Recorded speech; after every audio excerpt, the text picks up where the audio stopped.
Reaksi heboh Shin Tae-yong, jurnalis Amerika hingga media Vietnam, jadi saksi mata timnas Indonesia berhasil lolos ke Piala Dunia U17 2025. Namun sebelum lanjut ke pembahasan, jangan lupa tekan tombol subscribe sekarang dan nyalakan lonceng notifikasinya agar kamu selalu update berita seputar timnas setiap harinya. Kalau sudah, mari kita lanjutkan.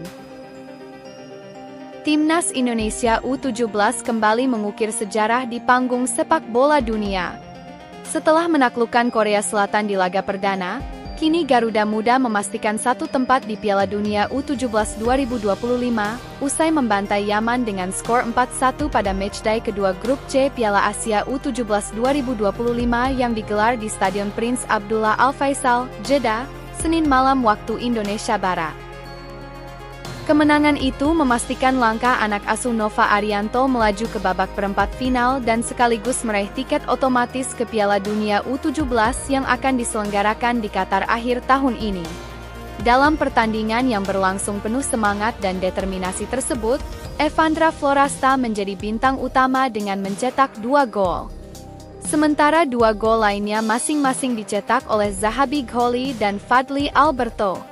Yaman hanya mampu membalas 1 gol melalui penalti Mohamed Al-Garash. Kemenangan ini bukan hanya soal 3 poin atau lolosnya Indonesia ke babak selanjutnya, melainkan menjadi simbol nyata kemajuan pesat sepak bola usia muda Indonesia. Tim ini bukan lagi tim pelengkap, melainkan kekuatan baru di Asia yang mulai diperhitungkan. Keberhasilan ini juga menjadi sejarah, karena Indonesia akan tampil dalam 2 edisi Piala Dunia U17 secara beruntun, sesuatu yang belum pernah terjadi sebelumnya. Pada 2023, Indonesia lolos otomatis sebagai tuan rumah dan tampil cukup baik meski gagal lolos ke fase gugur. Kini, mereka melangkah ke Piala Dunia sebagai tim yang benar-benar lolos lewat jalur kompetisi, menunjukkan kematangan dan peningkatan signifikan dari sisi teknis maupun mental. Usai pertandingan, pelatih Nova Arianto mengungkapkan rasa syukur dan kebanggaannya terhadap para pemain. Menurutnya, 2 kemenangan dalam fase grup ini adalah buah dari kerja keras para pemain serta dukungan penuh dari PSSI. Saya lihat semua pemain sangat luar biasa secara mental, visi, dan pemahaman tentang kritikal. Jadi semoga pemain bisa lebih berkembang lagi ke depannya. Saya bersyukur dan semua ini berkat dari PSSI juga, yang selama ini sangat mendukung kami, sehingga hasil yang kami dapat maksimal.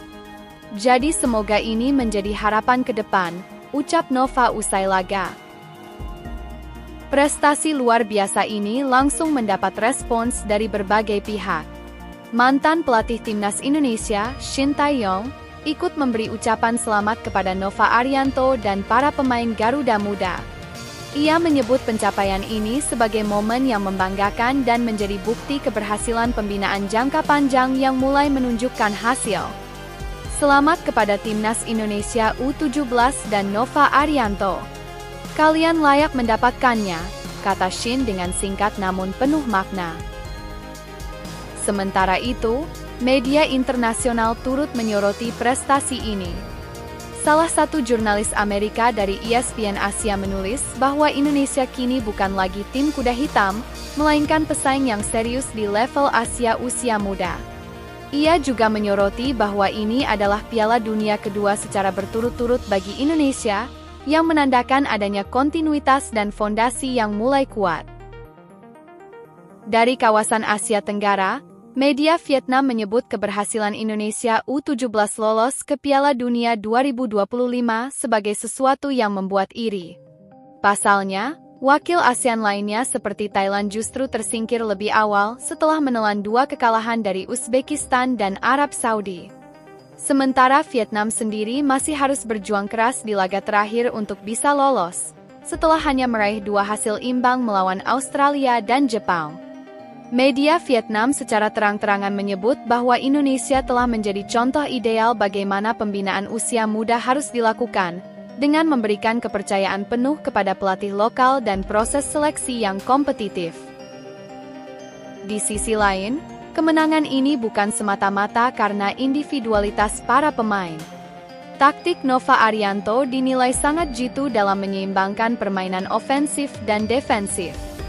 Ia juga tak ragu melakukan rotasi pemain, menunjukkan bahwa semua pemain mendapat kesempatan dan peran penting dalam tim. Tidak heran jika timnas U17 Indonesia kini menjadi salah satu tim dengan produktivitas gol terbaik di Piala Asia U17 2025. Tantangan berikutnya sudah menanti. Timnas Indonesia akan menghadapi Afghanistan di laga pamungkas fase grup pada Jumat, 11 April 2025. Meskipun sudah dipastikan lolos ke babak gugur, Nova Arianto menegaskan bahwa tim tidak akan mengendurkan semangat tempur. Keberhasilan ini juga menjadi angin segar bagi masa depan sepak bola Indonesia. Banyak pihak berharap agar para pemain muda ini bisa terus berkembang dan mendapat tempat di level klub dan timnas senior di masa depan. Garuda Muda kini benar-benar terbang tinggi. Mereka tidak hanya membawa nama Indonesia ke panggung dunia, tetapi juga membangkitkan optimisme jutaan pendukung sepak bola tanah air. Setelah sekian lama menunggu dan mendambakan kejayaan, kini Indonesia punya harapan nyata di level usia muda. Selamat kepada Timnas Indonesia U17. Kalian telah menulis babak baru dalam sejarah sepak bola nasional. Jalan masih panjang, tapi kemenangan ini adalah tonggak yang tidak akan dilupakan. Jadi, bagaimana tanggapan kalian?